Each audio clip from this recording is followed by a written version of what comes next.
The need for more prevalent and readily available mental health resources is, I think, probably we all can safely say at an all-time high right now in this world in 2022. So today, in memory of my little brother, I am bringing you an episode that is going to give you some pointers of different things to be aware of, give you some resources that you can use, save them, have them in your back pocket if you ever come to the point of needing them, and pass them along to anyone and everyone that you know so that we together can link arms and help this world with the mental health crisis that's going on right now. Stay tuned.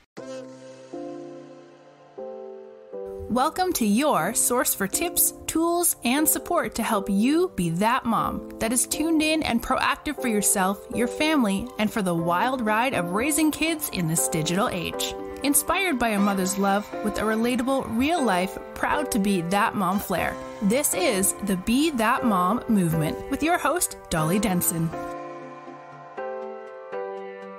Hey friends, did you hear? There is an app that will transform the safety of your kid's smartphone and technology use. It is my favorite way to sleep easy at night and have peace of mind because it is monitoring my kids' activity online without me being in their business. It is the Bark app. And yes, bark like a dog, bark, bark, bark. It tells you when there's something that you need to be concerned about. Starting at a small fee each month, you can protect your whole family across all devices. Get connected with Bark today. Use code BeThatMom for 20% off your subscription for life and get a 7-day free trial to check it out. So if you hadn't heard my episode, I think it was a couple episodes ago, I talked about what has happened over the past year for me and my family. And one of those things is that me and my siblings lost our little brother to what seems to be suicide in August of last year. We just came on a year on the 9th. And I say that with a little bit of hesitancy because we can't know for 100% certainty unless we find a note or something like that. But the circumstances surrounding it make it highly unlikely that it was an accident. What happened? It does seem like it was intentional, even though it's so hard to believe that he would do this intentionally and that all of us that loved him so much and miss him so much were there for him. But as I've researched more about suicide and the circumstances around it, and knowing people who have attempted suicide and weren't successful that I've spoken to, I do believe that when someone is suicidal and they get into that space, you could call it like that dark place, they believe that the world would be better off without them, and they no longer can see clearly how much it's going to hurt the people around them. They actually think that the people that they love will be better off if they're gone. And so when you reach that place, it's a very scary and dark place, but it is often a place where you don't reach out to family and you make your plans and you go through with it. So it's hard as a survivor to fathom someone getting to that place, but it is a very real thing. And so what I want to talk about today is just some awareness around suicide and mental health issues and concerns, and then I want to give you some resources for you, for your kids, for family members, so you can pass them along. So please check out the show notes of my episode. I'm going to put links for all of these things that I have come across. A lot of them have telehealth services. Most of them, I think, are probably private pay, but they have telehealth services. Some of them are free. I shouldn't misconstrue that. Some of them are absolutely free, but some of the counseling services are telehealth, readily available for you. And then there's also free resources as well if you need someone to talk to or you have a family member that needs someone to talk to.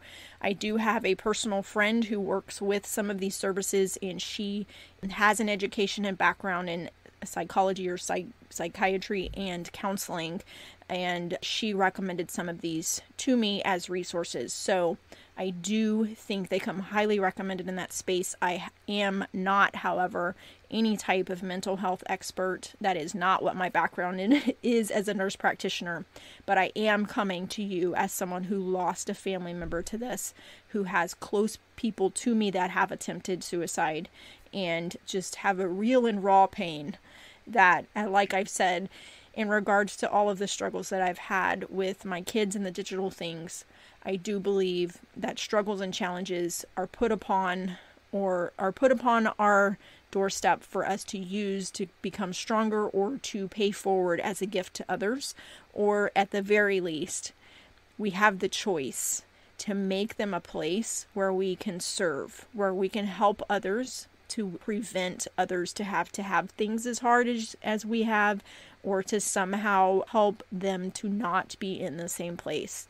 So any family or friends out there that know my brother and disagree with me on this stance and sharing this stuff, I do apologize if I offend you or hurt you in any way, but this is just intended to be an educational perspective and a place to help people. So please realize that and forgive me for that. So a couple of pointers. I'm going to try to keep this short and sweet because I know you're busy moms and you have things to do, but I do think this is very important. But first point is that suicide attempts and suicide being successful is way more prevalent than we realize. Mental health issues and people struggling with mental health is way more prevalent than we realize. We need to be talking to our family and our friends. We need to be doing face-to-face, intentional talking. Less of the staring at our phones and not being involved with our family and our friends. I can't tell you how much this past year has changed my family. Me and my siblings are closer. Me and my dad are closer. On the anniversary of my brother's death, we all text and emailed each other to tell each other we love you. We need to get together. Some of us don't live in the same, state and part of the country, opposite parts of the country actually. And so we're just trying to be more intentional about what we do and talking to each other and making sure that no problem out there, no issue in the world is ever too big for us to handle. No judgment, no reason to be apprehensive about talking to each other. We are family, we are there for each other, and we will always make sure that we have each other's back. It's more prevalent than we realize. Talk to your kids, talk to your family. The second point I want to make is that I believe a lot of the mental health issues and suicidal thoughts are perpetuated, number one, by the big crazy world that we're living in right now and all of the stuff we've had over the past 2 years. But number two is the interconnectedness of social media and all of the digital things. Like I've said before in episode after episode, putting a phone or some type of digital connection into the hands of our children and allowing them to interact with it, consume it, all of that absolutely has an influence and absolutely is insidious. So be aware that when you allow your kiddo to have social media, to have be on Roblox or anything where they're interacting with other people, there is an influence there. They're absolutely, as a side note, my little Apple Watch keeps dinging and I can't figure out how to make it quit dinging. It used to never make noise and now all of a sudden it makes noise and I can't figure out how to turn it off. Technologically challenged over here. But if you hear dinging, that's what it is. I've tried multiple times to turn it off. I guess I should have just left it in another room. But anyways, all of those things do have an influence. They make, as far as from the perspective of a child, there's an influence in the brain there of chemicals and all of that, their thought process, their self-esteem, those type of things. And then also the feeling of not good enough, of comparing themselves to others, of seeing other people being invited to things and they're not. All of that is there and is an influence. So it absolutely is something to be aware of when you are allowing the access to those things. And then the third thing, I guess I kind of already said this, but most aren't aware when someone else they know is struggling. We absolutely were not with my brother. Truly didn't know. He had been serving overseas, both in the military and as a contractor for most of his adult life. And when 2020 hit, he was stuck over there and could not get back. He was a contractor. He wasn't active duty military at that time. And so the military would only prioritize getting the military back and the contractors were just left. And so he was stuck there for a good, I don't even know. I think it was almost a year that he was there. And that was a very, very hard time for him. He reached out to all of us at that time and we all stayed in touch. I text him every week on the weekend to check in with him and that was he reached out to us in August and he was back on U.S. soil in December. And when he was back on U.S. soil, we kind of all assumed he was okay. I didn't check back in regularly. I actually hadn't talked to him in a while because he was busy with his family and I was busy with mine. So most people aren't aware when someone else is struggling. Make sure you reach out, talk to people. Be real, be honest. If you notice something's off with them, ask them. All they can do is say, no, dude, I'm fine. That type of thing. And then the last point I want to make is there is help out there. There's help out there. And I'm going to list in the show notes multiple options for you to look for resources. And I want to hit on a couple of the top ones here that I'm going to mention. These are a few websites that have resources for counseling. There's opencounseling.com, there's betterhelp.com, and cerebral.com. All of those have resources where you can get in touch with someone like a counselor or get help. Some of them will do prescribed medication and that type of stuff too. And then a couple of other resources for mental health. There is a website called NAMI, NAMI.org. And I stumbled across this one in my research today called American Foundation for Suicide Prevention. That one actually has local chapters and they do fundraising opportunities, different educational talks and things like that. So a place for you to get involved if you have the passion and the desire to do that. And then the last place, and I'm going to list some other things in my show notes that I'm not listing here, just some other things that I've ran across and might be helpful for you. But the other thing I want to mention, and I want to take a few moments to talk about this, is the new line. It's kind of like a 911 thing, but it's 988. And it is to connect someone with a counselor. It is like basically if someone is feeling suicidal, they need to vent, they need to talk about what's going on, they're overwhelmed with their situation. This is a place where they will directly connect you with someone that can talk to you. Now, recently, there was someone that posted that this 988 number, when you text them, they were going to send a cop to your home and they were going to involuntarily detain you if you said you were suicidal. And so I researched that little viral thread that went through. I actually have a friend who works for the 988 counseling service, and she said they were bombarded with prank calls because they were trying to jam up the lines of this, because they said when you text this number, they take you away and involuntarily detain you and all of this stuff. It sounds crazy, but it really was kind of an emergent situation because the people that needed help couldn't get through because these people were jamming up the line. But what this service has said is that no, they do not call the cops and involuntarily detain you. The purpose of their service is to connect you with someone who can talk to you, who can help you to have a different perspective, help you to see the positive in your situation, help you to find the resources that you need to get out of that mindset and that idea of taking your life. And then if they feel like they cannot get you to the place of where you are like de-escalated from that mindset, that idea, that and having a plan, that type of thing, then they will call emergency services. But they are not able to like locate you by GPS. They don't know where you are exactly, any type of thing like that. They basically will call 911 or call law enforcement, give them your phone number, give them your name and any information that you have provided. But they're not there just to automatically take people out of their homes and voluntarily detain them. So I think that 988 number is an amazing resource. I wish we would have had it a year ago. I wish I would have had all of this information a year ago. And I wish I would have known that my family member was struggling and that my family member needed someone to talk to. So please take all these resources that I have mentioned and be very proactive with your family, with your kids. Know there's an influence out there. Know that most people won't say that they're struggling. Talk to the people that mean something to you in your life.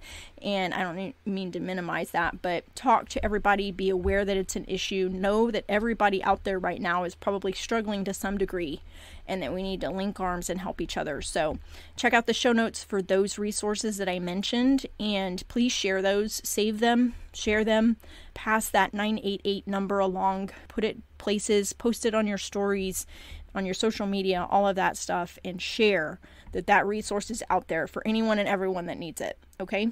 So thank you so much for listening today. I hope this was good information for you and that someone out there can find this helpful and that you will find the help that you need in your moment of crisis if you ever get to that point.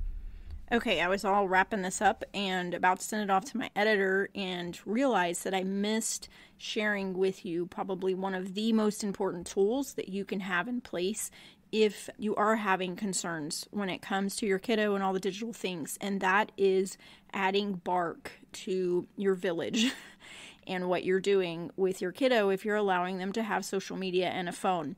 Bark gives them privacy, allows them to have conversations and do their, their growing up thing, but it monitors their conversations unless you're going into apps like Snapchat that may have things set up to where you can't monitor their conversations. But in general, like if they're texting a friend or something to that effect, it's going to pick up on keywords that might indicate there's a concern, something you need to talk to them about.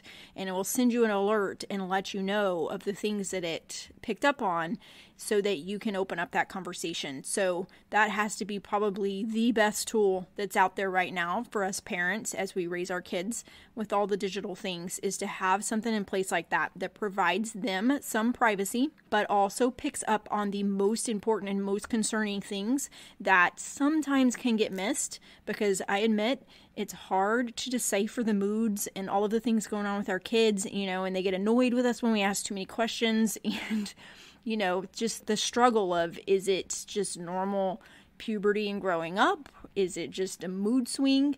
Is it something more that we need to be concerned about? That's really hard to decipher, and sometimes we can go down the wrong path and miss things because of just, kind of the similarities of just normal growing up along with something that might be going on with them. So when they're like closed up and won't talk to you, this could be a way for you to be alerted of things that are going on that maybe they're telling someone else that they're talking to. And that way you can, open up the conversation and have an awareness, talk to them about the things that you're concerned about and that type of thing. So, oh my gosh, I can't believe I almost left that off of this episode. It probably needed to be a much more extensive talk in regards to that. But when it comes to bark, like I've mentioned, like I have in the different little blurbs that I talk about on most of the episodes, you can use my code BeThatMom and get a discount. I believe it still gives you 20% off, and that's for life of your subscription. So if you have it for multiple years, when you renew, you still get my discount. So use code BeThatMom to get your discount on Bark. If you don't already have that, they do give you like a 7-day free trial, and they also are very responsive to having any tech difficulties. So if you're tech challenged like I am, you can talk to them. They'll even get on a Zoom call with you and help walk you through things. There are different limitations of different apps and different computers and different setups, so they can kind of walk you through that and help you to set up the most ideal setting. Nothing is 100%. Nothing out there can possibly be 100% because of the way the phones are, the way the apps are, the way kids are. So this is just one way to add a layer to help you out. Okay, so don't disregard that. If you don't have Bark yet, I don't care what type of device you're giving them, Bark can help you to some degree, and it has to be one of the best things out there. And they are available in more countries now. And I meant to look that up before I got on the episode, but it's not just the US, it's not just Canada. There are multiple other countries that they're available in now. So if you're listening from another country, look them up. In the US, it's bark.us. Search for Bark Industries or something to that effect, Bark parental controls, and you should be able to find a website for them and then see if they're available where you are. If not, hopefully there's something comparable where you are. I do think that that is like an extra set of eyes and ears for us parents as we're raising our kids. We can't be there all of the time. We have to at some point provide them some independence, and there's a fine line between monitoring and it affecting their relationship with you if you're too strict for too long. So at some point you got to kind of let the string out, in my opinion, let the string out a little bit, giving them a little bit more independence, but having a way to monitor and pull them back in if need be.